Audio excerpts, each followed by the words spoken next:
Chapter 13 The 100 Days. Monsieur Noirtier was a true prophet, and things progressed rapidly as he had predicted. Everyone knows the history of the famous return from Elba, a return which was unprecedented in the past and will probably remain without a counterpart in the future. Louis XVIII made but a faint attempt to parry this unexpected blow. The monarchy he had scarcely reconstructed tottered on its precarious foundation, and at a sign from the emperor the incongruous structure of ancient prejudices and new ideas fell to the ground. Villefort, therefore, gained nothing save the king's gratitude, which was rather likely to injure him at the present time, and the cross of the Legion of Honor, which he had the prudence not to wear, although Monsieur de Blois had duly forwarded the brevet. Napoleon would, doubtless, have deprived Villefort of his office had it not been for Noirtier, who was all-powerful at court, and thus the Girondin of '93 and the Senator of 1806 protected him, who so lately had been his protector. All Villefort's influence barely enabled him to stifle the secret Dante had so nearly divulged. The king's procurer alone was deprived of his office, being suspected of royalism. However, scarcely was the imperial power established, that is, scarcely had the emperor re-entered the Tuileries and begun to issue orders from the closet into which we have already introduced our readers, he found on the table there Louis XVIII's half-filled snuff-box. Scarcely had this occurred when Marseille began, in spite of the authorities, to rekindle the flames of civil war, always smoldering in the south, and it required but little to excite the populace to acts of far greater violence than the shouts and insults with which they assailed the royalists whenever they ventured abroad. Okay, we are taking a slightly different approach to this chapter. Looks like we're just kind of hitting fast forward on the history button here. Painting out in broad strokes the 100 days, the famous 100 days of Napoleon's return from Elba. This is saying here that Villefort really only suffered his position when the regime change happened between King Louis XVIII and Napoleon, when Napoleon re-entered, because Noirtier, his father, Villefort's father, stepped in to ensure that his son, I guess, wasn't imprisoned, or he's still seen as a royalist, but he only lost his position, I guess, not his head. I guess this is the example of how their father-son relationship is defined, as it said here. Napoleon would have deprived Villefort of his office had it not been for Noirtier, who was all-powerful at court, and thus the Girondin of '93 and the Senator of 1806, both titles of Noirtier, protected him, who had so lately been his protector. So basically Noirtier is saying, you've been sticking out for me during the King Louis regime, I'm going to look out for you during the Napoleon regime. And I guess it says here that Villefort would have lost his office if it not been for Noirtier. So Villefort is staying in his position under Napoleon, I guess. That just really underlines how not loyal Villefort is to ideology, just to his own ambition. I'm curious how that's going to play out a little bit. But I thought we would do something a little bit different this chapter, since it's called The 100 Days, and it does seem like we are talking in Cliff Notes about the 100 days. I thought this chapter, let's focus on Napoleon, let's focus on these 100 days. How did we get here? What is happening during these 100 days? What does it mean? And let's just start at the beginning. How did Napoleon get to the island of Elba?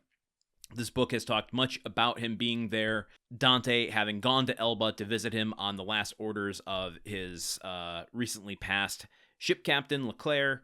He goes to Elba, meets Marshal Bertrand, and gets this note that has landed him in prison. So how did Napoleon get to Elba in the first place? This is just going to be the first part of diving into a little bit of history.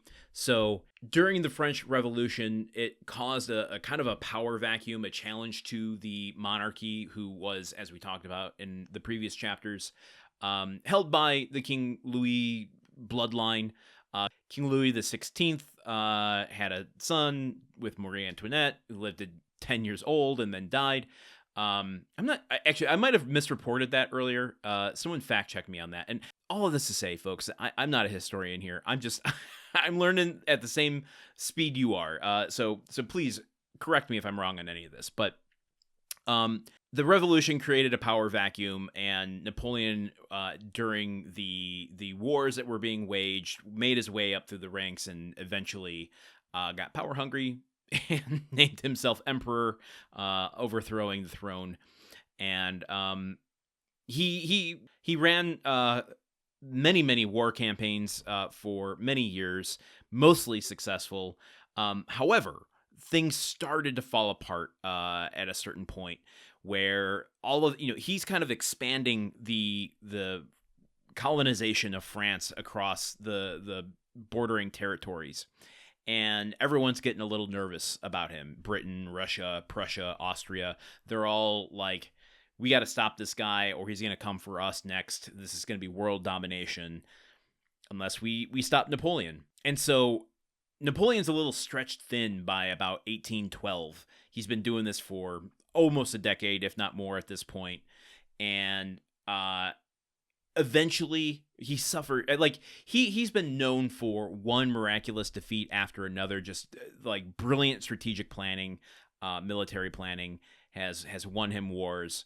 And now he's stretched thin mentally, the armies are, and he suffers a major defeat, which we've talked about here, called the Battle of Leipzig. That was in October of 1813. And he is forced to retreat, which doesn't look good both on paper or for Napoleon's ego. Then those territories we just mentioned, Britain, Russia, Prussia, Austria, they form like an ally group, and they invade France directly in 1814, early 1814, which is 1 year before this novel takes place. And finally, realizing that he is boxed in on all sides and has no place to go, they offer Napoleon the chance to abdicate power, and he does so in April of 1814. And this is like the first really big fall of two really big falls, I guess, that Napoleon has, and it basically marks the end of the Napoleonic Empire, something that he will be dreaming about while on Elba, but we'll get to that in another episode. So just to kind of shore all of that up, Napoleon, lots of consolidation of power, brilliant strategic military genius, and stretches himself thin. Even the best of us, or the worst of us, depending on how you feel about Napoleon, can be stretched too thin, can push yourself too far, and that leads to his downfall, as everyone else who's like, we got to stop him, jumps on their chance, and they do, and they stop him, and they force his hand to abdicate, and he does. Let's find out more about what happens tomorrow as we continue with The Count of Monte Cristo. I'll see you all then, okay? Goodbye. The Countdown of Monte Cristo is part of the Gruntwork Podcast Network. This show is produced, edited, and hosted by Landon Solano. The original text of The Count of Monte Cristo by Alexander Dumas. Theme song by Magic Solo. If you want to support the show and others like it, visit patreon.com/gruntworkpod. Thank you for listening. See you tomorrow.